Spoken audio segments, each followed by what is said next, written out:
Bueno, buenas noches. Es un gusto iniciar esta mesa de conversación sobre el libro Hijos de África, sobre la brigada de comunistas uruguayos en Angola de los años 70. Es un gusto estar acompañado de dos colegas como Soledad Gago, periodista, que ha trabajado mucho en el tema del periodismo narrativo, que tiene una forma de escribir que a mí me gusta particularmente, y Gerardo Caetano, historiador, politólogo, también con una larga trayectoria en el ensayo, y bueno, que es un honor para mí que ambos estén acompañándome en esta tarde-noche. Los agradecimientos siempre son bastante formales, pero quiero que me crean que están dichos desde la sinceridad. En primer lugar, a la editorial Fin de Siglo, tanto a Estefanía Canalda como a todo el equipo, por haber confiado en este libro, por haber hecho ese esfuerzo con algo de quijotesco, que es editar un libro en papel en estos momentos en los cuales el libro está aparentemente en cierta retirada ante lo digital. Es un verdadero esfuerzo que hace la editorial y que agradezco muchísimo. También, y por supuesto, a todos y todas las personas entrevistadas en el libro, brigadistas, hijos de brigadistas, que generosamente me brindaron su tiempo y más que su tiempo abrieron sus recuerdos para que pudieran ser plasmados en el libro. Y también a todos y todas quienes están acá presentes, muchísimos amigos, que es un placer verlos, y bueno, siempre es una muy buena compañía para que un libro haga su andadura. Libro que, por otra parte, lo estoy viendo materialmente junto con ustedes porque no lo había tenido entre las manos hasta este momento. Le voy a pasar la palabra a Soledad para que comience, pero no quería dejar de agradecer primero a quienes mencioné recién. Adelante, Soledad. Bueno, primero, muchas gracias por la invitación. Me honra mucho estar acá, sentada al lado de ustedes. Lo primero que, como ven, sigo siendo analógica y me traigo apuntes en un cuadernito. Lo primero que quería es felicitarte por este trabajo impresionante, Roberto. Tú hablaste recién al principio, hiciste mención de, bueno, parece que los libros están cada vez más casi obsoletos. Y lo primero que quería decir es que celebro siempre que salen estos libros, celebro que las editoriales le den espacio a libros periodísticos, porque esto es una gran crónica al final de cuentas. Sobre todo en un momento en el que me parece que los libros son más necesarios que nunca, en un momento en el que todo pasa rápido y se necesita velocidad e inmediatez para todo, en un momento en el que en la mayoría de los medios no hay lugar para el análisis, y digo la mayoría porque no estoy hablando de todos, pero no hay lugar para el análisis, no hay lugar para profundizar, no hay lugar para contar realmente la contemporaneidad, un tiempo, un espacio.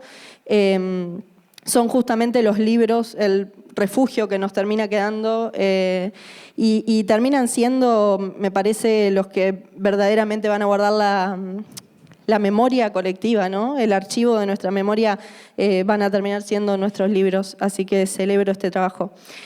Como yo soy periodista, le dije a Roberto que tenía muchas preguntas porque este libro a mí me enseñó mucho. Yo tengo 30 años, nací 20 años después, más o menos, del tiempo que cuenta este libro, y aprendí mucho leyéndote.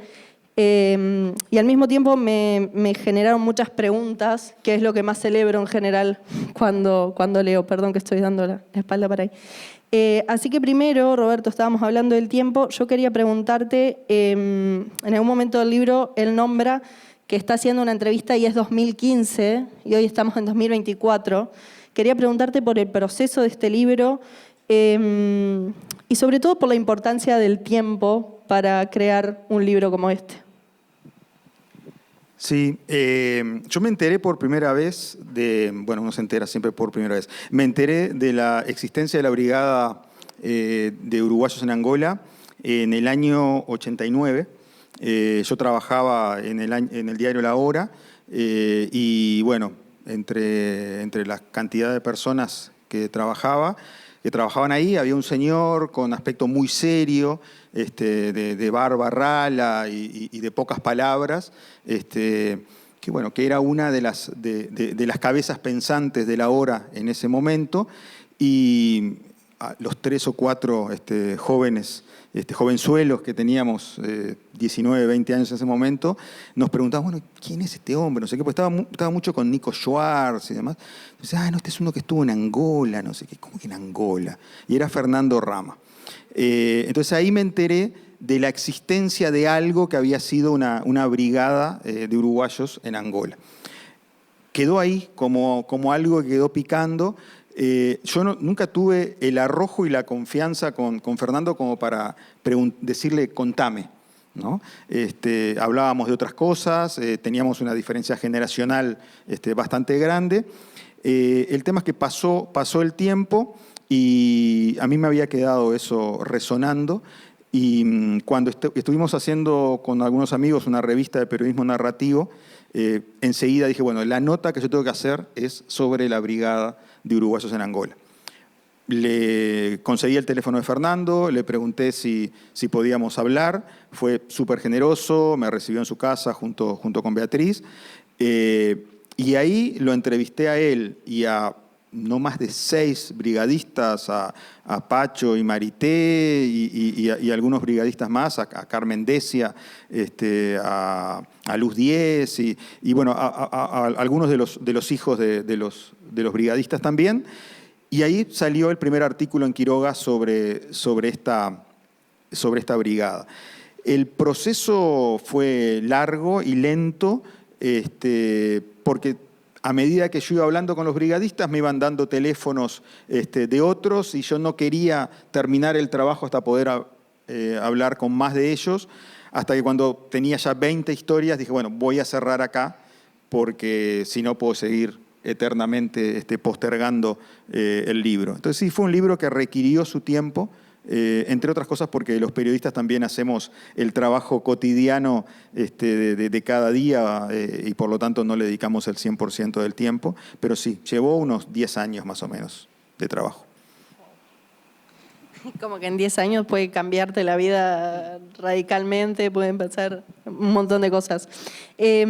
Pensaba también cuando leía este libro de Roberto en la importancia de que los periodistas podamos mirar la realidad desde diferentes ópticas, ¿no? Que tengamos la capacidad de contar un mismo hecho, un mismo tiempo, un mismo acontecimiento, mirando diferente. Yo tenía un editor en la revista Anfibia de Argentina que siempre me decía que yo tenía que tener la capacidad de mirar 360 y de ver dónde estaba lo que todavía no se había contado. Yo creo que este libro de Roberto hace ese ejercicio. Como les decía, yo tengo 30 años y todo este periodo para mí es un relato que me contaron, un relato que leí en los libros. Es como una especie de este periodo me refiero al exilio, a la dictadura, etc. Es como una especie de recuerdo que me pertenece y al mismo tiempo no, porque no lo viví. Y creo que el relato que se ha hecho todavía le quedan aristas por contar y aristas por ser relatadas. En este caso, este libro habla de los brigadistas uruguayos que vivieron en Angola, al principio como parte, cualquier cosa me corregís, Roberto, pero al principio como parte de la misión civil cubana y después como completamente independiente, ya más hacia el final. Pero yo creo que al final hay algo que los periodistas siempre, me parece, tenemos que pensar, es como de qué estamos hablando cuando estamos contando una historia más allá de la historia, ¿no? Eso de que las historias particulares al final nos sirven para contar la historia universal o cosas más universales. Y pensaba que al final este libro termina hablando del exilio desde otra manera. Termina hablando desde el exilio como una posibilidad y no tanto como una especie de condena, con todo lo que eso implicaba. La nostalgia estaba presente igual, el estar lejos de la patria estaba presente igual. Hay momentos muy, muy lindos donde Roberto logra contar escenas de estos uruguayos que estaban ahí y cómo se las ingeniaban para mirar, por ejemplo, los partidos de Uruguay, cómo hacían para que sus hijos que estaban creciendo lejos de su país, de todas formas fueran construyendo una identidad que Roberto dice en retazos de lo que era su patria. Y creo que fue un descubrimiento para mí esta historia y tener la capacidad de concebir el exilio de otra manera. Quería preguntarte, Roberto, si esta interpretación vos también la sentiste cuando escribías y cuál es al final la noción de exilio que manejás en este libro y que construiste a través de estas 20 o muchas más entrevistas que hiciste. Sí, hay una cosa que menciona Carmen Decia en un libro anterior que se llama Uruguay, un poco en luta, que es que la brigada vivió el exilio como una trinchera, o sea, como un lugar más para realizar el trabajo político de oponerse a la dictadura. Y eso me parece que estaba muy presente. Hay una cosa que me dice Beatriz Sienra en unas entrevistas que dice: en realidad, haber vivido el exilio en Angola, aunque no nos permitió de repente desarrollarnos académicamente como a otros compatriotas que estuvieron en otros lugares, fue un buen lugar para haber vivido el exilio. Como decía Mónica, nosotros sentíamos que estábamos colaborando en algo a esa cosa un poco abstracta y que hoy suena más rara de lo que sonaba seguramente en los 70, que era la revolución, el internacionalismo, etc. Pero que en los brigadistas creo que estaba muy presente. A mí me parece que ese concepto del exilio como un lugar de lucha fue algo bastante común a las experiencias vitales de todos los brigadistas, o por lo menos de aquellos que yo entrevisté. Hay una cita, una parte que yo me anoté en mis apuntes, que es como, mientras yo leía, yo también me preguntaba por qué esta gente al final está ahí, por qué fueron, y vos, Roberto, en una parte describís por qué van entonces. En el caso de los uruguayos, porque lo de Angola sirve como la continuidad de la lucha, una forma de asumir el exilio no como un refugio, sino como una trinchera, esto que decías. Y siento que eso a mí me hizo como el sentido de como si casi todo el peso del libro cayera como en ese párrafo. Por otro lado, hay un periodista argentino, Roberto Hercher, que conocemos, que habla mucho, y en general se habla mucho como de la mirada del periodista, ¿no? Que es como algo, básicamente cómo contar la historia con nuestra subjetividad y cómo llenamos nuestra caja de herramientas para poder contar esa historia compleja, esa historia con matices, esa historia que no solamente cuenta un lado, sino que cuenta otros lugares. Y Roberto Hercher plantea en esta noción de mirada que parte de la mirada del periodista también no está solamente en mirar su presente y su tiempo, sino también en tener la capacidad de mirar el pasado y hacerlo dialogar con el presente. Este libro tiene como, ahora veía la tapa y decía, tiene como algo muy moderno en su diseño y en sus colores. Y quería preguntarte justamente cómo dialogan estas historias con este presente. Sí, yo creo que toda historia dialoga siempre con el presente. Coincido, Pila contigo. Cuando estuvimos conversando sobre la tapa. Gabriela anda por ahí, que fue la responsable del diseño, de la parte del arte de la tapa. Hablábamos también un poco de eso, ¿no? Un poco incluso de historias que se escapaban de la historia de la brigada y que de repente conectaban con los Pantera Negra en Estados Unidos, con lo que significa África para las luchas políticas del resto del mundo. Hay como muchas líneas de fuga ahí.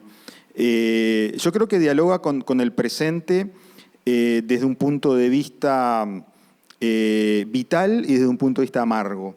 Creo que el lado amargo del diálogo con el presente es ver toda aquella potencia y aquel sentido profundo de la palabra utopía, de lo colectivo, y ponerlo a dialogar con una época mucho más individualista, que es la que estamos viviendo hoy. Eso es como un costado que en cierta medida produce una nostalgia en sepia, ¿no?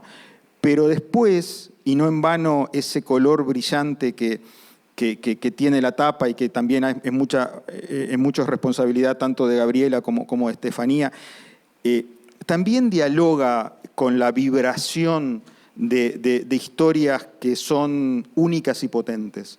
Yo creo que hay algo de la utopía vital que le permite a alguien, incluso que no tiene como una conexión muy a fondo con esa época, vibrar con una vitalidad. Creo que era en una entrevista con Rolo Rossi, que decía, el brigadista tiene algo, Roberto Catenaccio, el brigadista tiene algo de aventurero también. Y hay algo de eso, ¿no? De la aventura, casi de novela de aventuras, que tiene lo que vivieron estos compatriotas en esos años, ¿no?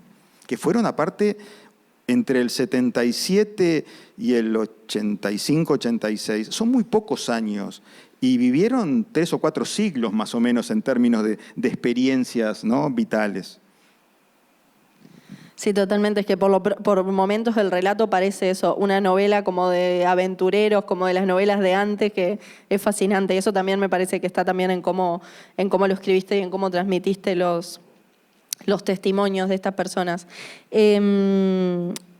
Una más y le doy paso a Gerardo, pero hay algo que a mí como periodista también me desvela mucho, y fue cómo lograste construir a un territorio al que creo que no accediste, como Angola, a través de los testimonios, porque no es un territorio más. El territorio en este libro es un personaje central, sino es uno de los principales. El territorio modifica la historia de estas personas, del resto de los protagonistas. Contás en muchos momentos como la llegada a Angola, el momento en el cual se bajan del avión y cuentan que van con lanas que les habían mandado de manos del Uruguay y se terminan despojando de todo porque hace un calor abrasador, está el olor presente, está como la energía del lugar, lo que ven ahí. Y me preguntaba un poco cómo fue el trabajo de contar este territorio sin acceder en esto que al menos yo siempre defiendo de poder, claro, acá está muy lejos, ¿no? Pero de poder estar en territorio para contar y sin poder acceder a él, me parece mucho más difícil, y que está completamente muy logrado en este libro. Es como hay algo de la esencia, si bien hay algo de la experiencia que ellos mismos dicen, hay algo de que lo tenés que vivir para sentirlo, hay algo de la esencia de ese lugar que creo que está completamente transmitida en este libro, y quería preguntarte un poco cómo fue el trabajo pensando en ese territorio, capaz que ni siquiera pensaste demasiado, pero eso. En general fueron entrevistados muy buenos entrevistados, en el sentido del recuerdo muy vívido que cada uno de ellos tenía de su pasaje por Angola. Me imagino que por lo tremendamente impactante que fue esa realidad. Lo del calor al bajar del avión era algo que parecía que se hubieran... Yo, todas las personas, salvo casos de los matrimonios de Beatriz y Fernando, y de Pacho y Marité, creo que a todos los entrevisté solos, por separado. Entonces no había manera de que se concertaran en el recuerdo, y todos hablaban del golpe, del calor al bajar del avión en Luanda. Entonces, y había en ellos mucha cosa visual al momento de contar. Yo también insistía en detalles de ese tipo, obviamente influenciado por mi tocayo Roberto Hercher, que tú mencionaste, que él trabaja mucho el tema de la importancia de las escenas y de los objetos para el periodismo. Creo que eso es una cosa que todos los que hemos leído algún texto de Hercher hemos aprendido, la importancia de la escena y del objeto, que es lo que le da interés a lo narrado. Pero eso no te sirve de nada si el entrevistado no te aporta esa vivencia que tuvo. Yo recuerdo, por ejemplo, las 5 o 6 horas que pasé en la casa de Bubi Bayo en el Cerro, lo cinematográfico que era su recuerdo de las 4 o 5 historias que me contaba. Yo podría simplemente haber hecho una transcripción, habérselo dado a un equipo de guionistas y tenían la película sin necesidad de tocar mucha cosa.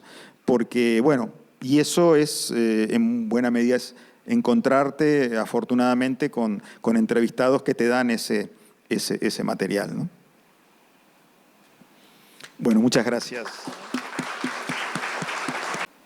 Bueno, antes que nada, quiero agradecer mucho a Roberto y a la editorial esta invitación. Roberto es para mí un intelectual muy admirable en todos sus distintos oficios, que son muchos. Ha probado, digamos, una calidad realmente singular, y siempre los textos de Roberto, sean una crónica, sean un poema, sean un ensayo, siempre me impactan. Este libro genera un impacto particular, y yo creo que de manera especial para el presente, muchos lectores tal vez lo ubicarían en el género de la ciencia ficción, porque desde el presente más crudo, ¿qué es el internacionalismo? ¿Qué es que un grupo de jóvenes vayan a jugarse el pellejo en Angola? ¿Qué es, cuál puede ser el balance a 50 años, a 40 años, de una experiencia que marcó tan fuertemente, tantas familias, tantas aventuras? ¿Qué puede ser esta concepción de la política cuando hoy escuchamos que la política es una manera de peinarse, es una manera de vestir, es una manera de salir en los medios? ¿Qué puede significar una brigada de comunistas uruguayos que se va a Angola a contribuir en la construcción del socialismo? Y bien, yo creo que es una interpelación tan radical como necesaria. Roberto cuenta bien que no es la única experiencia internacionalista que impulsó el Partido Comunista. En la República Española hubo brigadistas internacionales, no solo comunistas, pero el Partido Comunista lo había impulsado de manera particular. La peripecia del Che Guevara en América Latina fue acompañada por uruguayos también. Pero esto que surgió de un acuerdo en la Unión Soviética entre Agostinho Neto y Arismendi en el año 76, tiene un impacto muy singular. Es como se dice la aventura de una brigada de civiles, que también tienen que aprender a defenderse en un país en guerra, pero que en principio es una brigada de civiles que van a ayudar desde sus distintos oficios a construir, bueno, la ruptura definitiva con el colonialismo, la forja de un país que se orientara hacia una sociedad diferente, en medio de una verdadera Babel, en donde había muchos internacionalistas de muy diversos países, y que además estaban viviendo, bueno, una experiencia tan traumática como el exilio, y la estaban viviendo, como señalaba Soledad, y como dice Roberto en el libro, como la vivencia del exilio como una resistencia.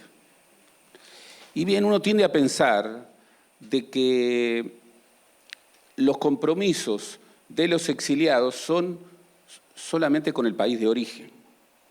Y los brigadistas de Angola estaban comprometidos con su país de origen. Y no dejaron de estarlo nunca. Más aún, vivieron una aventura en paralelo. Y siempre con esa idea manifiesta, no sencilla, del retorno. Siempre se piensa que el desexilio es muy fácil. Y la risa corresponde. El desexilio puede llegar a ser tan traumático, o por lo menos puede acercarse al traumatismo del exilio. Conozco muchos amigos que han vivido eso. Y esta brigada se iba nada menos que a Angola, un país que estaba, obviamente, en medio de una guerra fría en pleno despliegue, y en medio de una pugna terrible en donde habían otros actores, como la Sudáfrica del apartheid, o como, bueno, los actores de la guerra civil, que también cruzaba esa guerra internacional, y esta presencia realmente imponente de los cubanos, con 50.000 cooperantes y 380.000 soldados.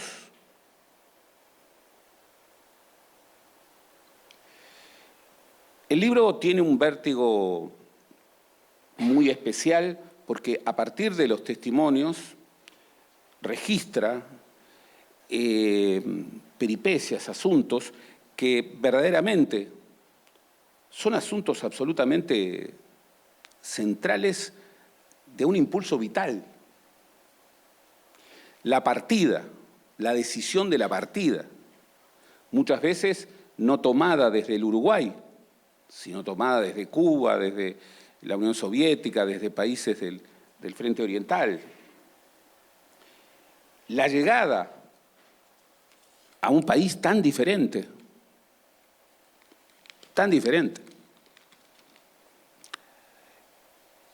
la incorporación en una sociedad en donde se mezclaban y conectaban tantas culturas, en medio de un ajedrez internacional con figuras de mucho peso, y aquí vuelve a establecerse la magnitud internacional de una figura como Ronald Arismendi, que pactaba con una figura realmente extraordinaria como Agostinho Neto,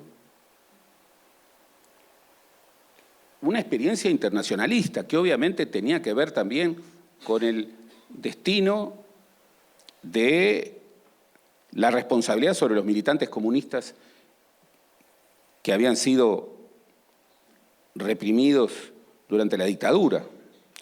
Es impresionante cómo en ese grupo, que primero fueron 19 y después 43, los 43 orientales,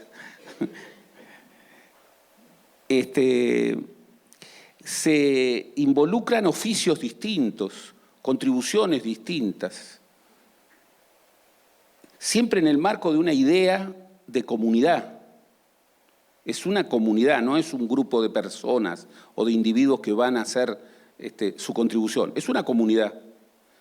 Pero cada uno, bueno, hay quienes ayudan a construir centros de menores, hay quienes ayudan a construir facultades, hay quienes ayudan a reparar el sistema eléctrico periódicamente destruido.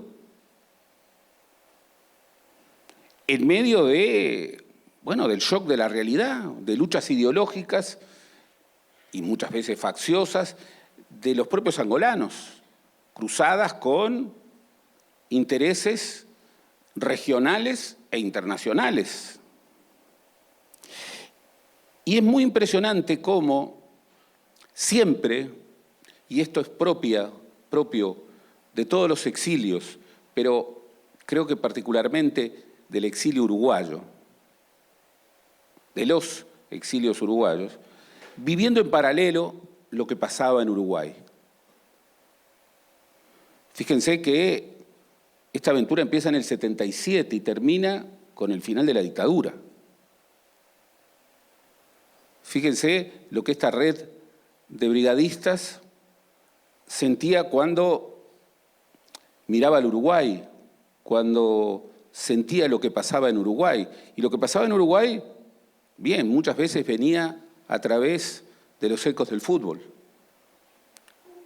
pero también venía a través de los ecos de la barbarie del terrorismo de Estado y también a partir del heroísmo de la resistencia antidictatorial. Y eso se cuenta muy bien, del mismo modo que se cuenta muy bien cómo los brigadistas vivieron el eco de otros brigadistas comunistas, el impacto de la muerte de Héctor Meme Altezor, el 16 de julio del 79, el último año, el último día de una revolución victoriosa, que luego, tragedia de muchas revoluciones, deviene en un camino tan siniestro como el que domina hoy en la actual Nicaragua, destruyendo y reprimiendo y torturando y exiliando a quienes fueron baluartes de la lucha contra Somoza, compañeros. Es la crudeza del testimonio. Ustedes saben, los historiadores durante mucho tiempo tuvimos una suerte de vínculo estrecho con el documento escrito. Lo que no estaba escrito, incluso nos costó mucho reflexionar sobre la memoria.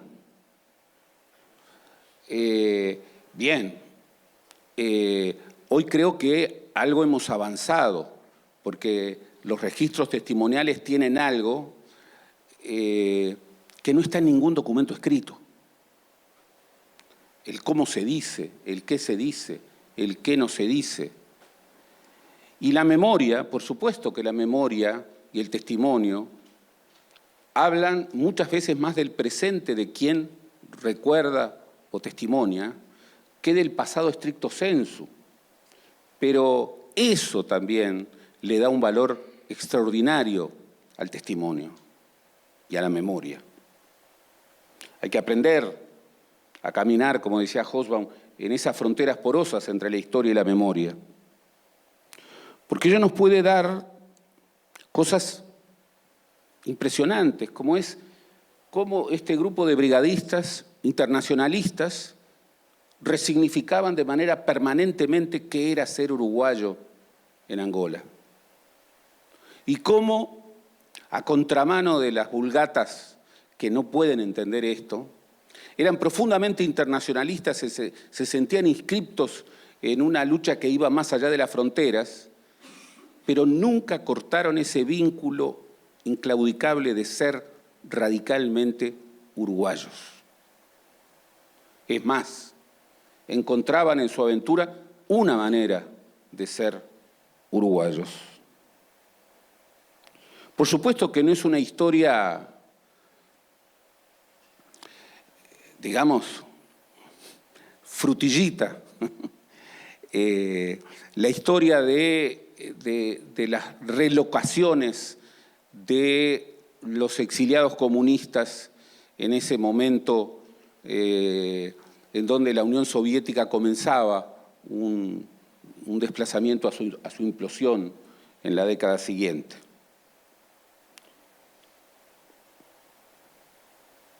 Tengo un testimonio inédito del hermano de Meme, del gran Altesor, en donde me contaba su experiencia desde México, su experiencia de haber estado trabajando con ferrocarriles soviéticos en la actual Ucrania y de sentir el desarraigo. Ese desarraigo hecho de frío o de calor, pero de algo distinto. Y por supuesto, acá se cuenta bien esa dimensión de vivir la vida al límite, de ser jóvenes, de apostar por una utopía, esa palabra lamentablemente tan desvalorizada hoy, que sin embargo volverá a estar entre nosotros. Esas familias que encontraban en Angola un ámbito amable para construir la vida de sus hijos. Ese recuerdo de Uruguay, que podía estar en los goles del Mundialito o en esa voz inconfundible de Citarrosa, que puede conmovernos en Montevideo, en Madrid, en Angola, y que de alguna manera mentiría si dijera que solamente puede conmover a los uruguayos, porque si no hay que escuchar, por ejemplo, cómo los argentinos se conmueven con Citarrosa. Citarrosa siempre decía que los argentinos siempre le pedían zambas y que él sabía hacerlas, pero que de alguna manera se apegaba más a la milonga. ¿Por qué? Porque si no, en Uruguay lo acusaban de argentino. Y sin embargo, un guitarrero argentino exiliado, que fue de los guitarrones de Citarrosa, escribió una canción maravillosa que se llama Citarroseando, que si no la conocen, los convoco a que la escuchen esta noche, en donde va atravesando la vida y la voz de Citarrosa y en el momento culminante dice: yo te acuso de argentino. Solamente un uruguayo puede saber eso. Y quien lo encontró era un argentino. Esas dos historias que se viven en paralelo, esa discusión ideológica en donde se preveía allí, entre oscuridades, la gradual implosión de la Unión Soviética, esa tensión entre las orientaciones cubanas y soviéticas, entre los asesores cubanos y soviéticos. Esa visión extraordinaria que puede significar el espejo de una revolución, pero de una revolución que tiene un contenido anticolonialista. Es realmente impresionante ver y registrar el cuento que aparece en los testimonios de esa batalla fundamental que echa a el ejército sudafricano del territorio de Angola y que formalmente marca el inicio del proceso que puso fin al apartheid. Esa presencia de Mandela, esa historia contada de otra manera, esa historia que le devuelve la dignidad a los hechos, advirtiendo que el fin del apartheid no fue una negociación entre los poderosos, sino que ahí hubo mucha batalla y mucha guerra de gente que no se recuerda. Hay un momento especial de uno de los testimonios, discúlpenme la analogía, pero cuando los hijos de los brigadistas cuentan el impacto, algunos impactos de esa experiencia. Y cuentan, por ejemplo, Álvaro Ferreira, cómo los niños tenían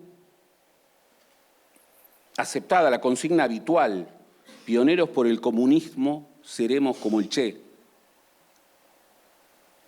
Y cuenta, lo teníamos muy naturalizado. La figura del Che estaba muy presente en afiches. Yo cuando jugaba al béisbol no le ponía onda. O la pronunciación uruguayo.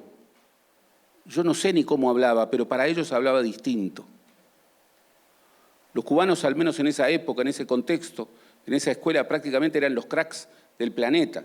Ellos se habían fajado, habían hecho la revolución. Estaba la Unión Soviética y ellos, y después todo el resto que aspiraba a, tal vez, quizás, poder hacer algo similar. ¿Qué es? Es de Pedro Rama. Bueno, es un testimonio. Este testimonio, sí, es de Pedro Rama. Es de Pedro Rama, nada menos. Y cuando decía, cuando estudiábamos historia, todo era tal héroe, tal otro héroe, eran historias de heroísmo. Lo que había hecho fulanito, un niño de Vietnam, las rebeliones, vos tenés que ser un héroe, prácticamente. Y cuando volvieron al Uruguay, uno de los hijos cuenta que un día, un cuento bien de una escuela uruguaya, la maestra, cuando estaban entonando el himno nacional, le pareció que estaba riéndose y por supuesto que lo mandó a la dirección. Esa costumbre tan insólita de un nacionalismo atrasado, que también hay, por suerte creo que todavía minoritario, pero que puede sancionar el canto del himno con una risa, con una sonrisa.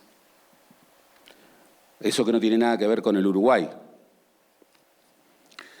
Esas experiencias vitales nos dan este espejo interpelante de la aventura de la brigada de Angola, de la brigada de los comunistas que estuvieron contribuyendo a construir el socialismo. Y acá se cuenta cómo esa revolución no fue digna de ese compromiso.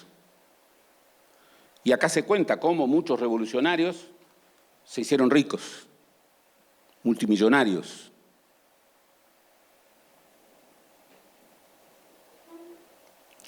Y al final queda como, bueno, pero ¿cuál puede ser el balance de esta aventura de la brigada de comunistas uruguayos en Angola, que los hace hijos de África? Y puede estar la tentación de decir que esa aventura no ha valido la pena y que esa aventura fue destruida por los intereses de aquellos que no estuvieron a la altura de ese compromiso. Se puede caer en el cinismo, en el escepticismo. Sin embargo, y esto es algo que sentí a lo largo de toda la novela, quien no tenga esa experiencia vital intransferible de haber sentido una utopía, quien no tenga esa sensación de que es posible construir, y no solamente en la nación en que nació, una sociedad distinta. Quien no se sienta copartícipe de las desigualdades de cualquier lugar del mundo y esté dispuesto desde una vitalidad profunda a vivir la experiencia que vivieron con muchísimos problemas, pero también con muchísimos aciertos, logros, pese a lo que pese, esta experiencia de los brigadistas de Angola, quienes nunca hayan siquiera podido imaginar lo que esa experiencia puede llegar a suponer. Bien,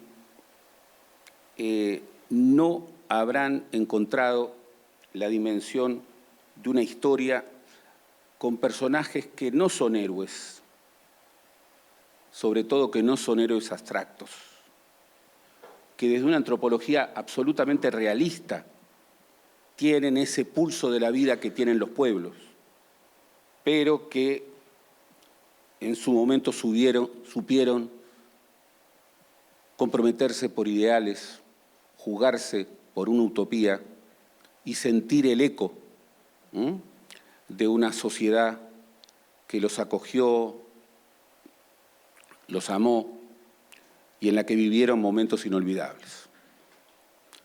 Por todo eso, felicitaciones, Roberto.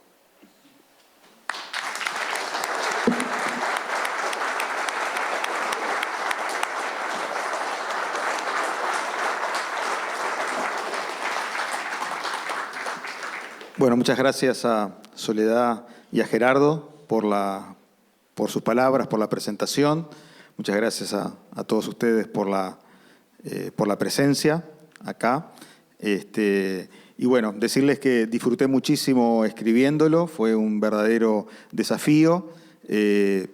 Combinar los testimonios de los brigadistas con esos documentos de los archivos, los archivos desclasificados cubanos. Tú mencionabas, ¿no?, la cantidad de fuerzas que estaban en pugna en Angola en ese tiempo, muchas veces sin que los propios brigadistas fueran conscientes.